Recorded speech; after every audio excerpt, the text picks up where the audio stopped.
Louisiana Beer Reviews, Special Edition number 15, Old English 800 Malt Liquor Revisited. Old English brand 800 malt liquor was introduced in 1964 by Peoples Brewing of Minneapolis, Minnesota, and at the time it was, and still could be the case, it was the only black-owned major brewing company in the United States. They didn't last too long. They got bought out by Pabst in the late 60s or 70s, early 70s, when all the companies were buying each other out, still going on. And then in 1999, Pabst made their blockbuster trade with Miller, and they turned over Old English and Hamm's and Mickey's to Miller. So now it is an SAB Miller brand since 1999, okay? Comes in different alcohol levels. The one I found is 5.9%, and I think that's what it is around here, 5.9, but it could be 5.6, 5.9, higher than that. Some places like 8%. Gets a poor rating on Beer Advocate. The Bros give it a poor rating. It gets a 0 out of 100 on Rate Beer, a 7 out of 100 for the style, but it does get a very fine rating on the Beer and Me. Some people must like it because it won a silver medal in 2009 at the Great American Beer Festival for International Style Pilsner Beer. And the high gravity version has won 1 gold, 1 silver, and 3 bronze medals at the Great American Beer Festival and the World Beer Cup. It won those between 2002 and 2008. Here's a bottle, a 40-ounce bottle of the high gravity version. It's not sold in Louisiana. I picked this up in Beaumont, Texas. All right, well, let's get into this revisit.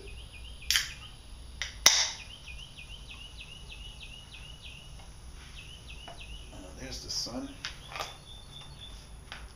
Hope it's not too dark. It should be in the sun. Okay, a lot of smoke really with this can, 24-ounce can.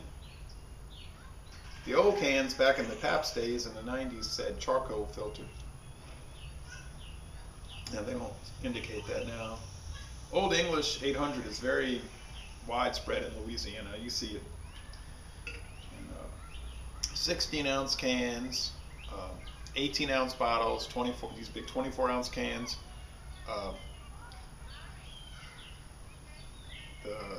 Maybe quarts. I have never seen that. The 40-ounce bottles.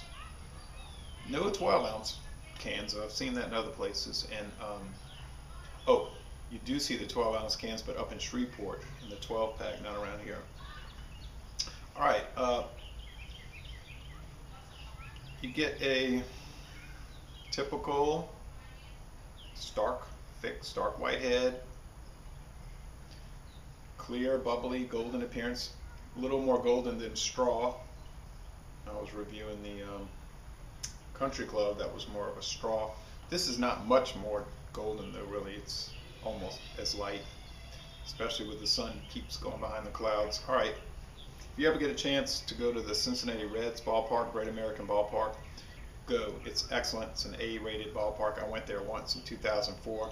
You can see the river out there and the beyond the outfield, the Ohio River, and that's really nice. So check it out. Got really good sky conies, a special kind of hot dog. Those are great. Let's go with the aroma. Typical malt liquor aroma. Not as much of the husk, that sickly sweet husk, as the Country Club though, but it's there. You get that stingingness.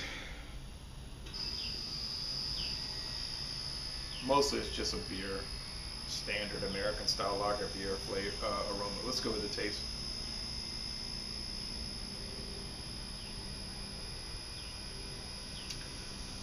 Best to have these really, really cold, like maybe 1 degree above freezing, and they'll still have a lot of taste. Sweet, grain, probably some corn, a little sour.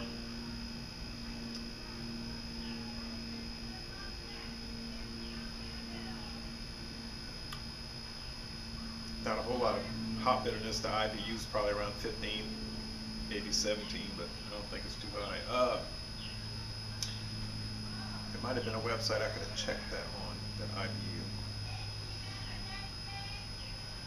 You don't really get the alcohol flavor that I was getting with the Country Club and that cloyingness. This is really just more of a straightforward beer flavor.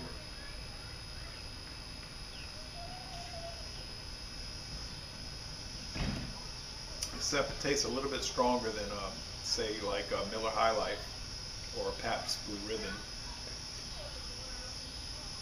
or a Red Dog, really. Yeah, a little bit stronger than a Red Dog. It's more similar to that.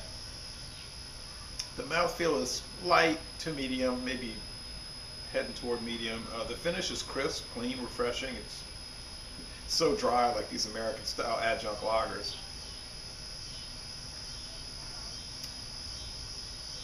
Now, the Country Club I gave a B because it's interesting and it's bold and it's challenging. You might say nasty. This is a lot more mellow and pleasant to drink, and it's not really challenging. I probably prefer this, really. I give this a B+. It is very good. I always have enjoyed, really, the Old English 800. So I'm not too big on the high gravity version. That's just a little too much, a little too strong for my taste. So I'm glad I revisited it. I think it's worth getting if you're into the malt liquor lifestyle, and even if you're not, I think it's worth going out and trying. So le bon temps roulé. This is a very good beer, and I'm gonna end this review by saying, y'all come on down to New Orleans.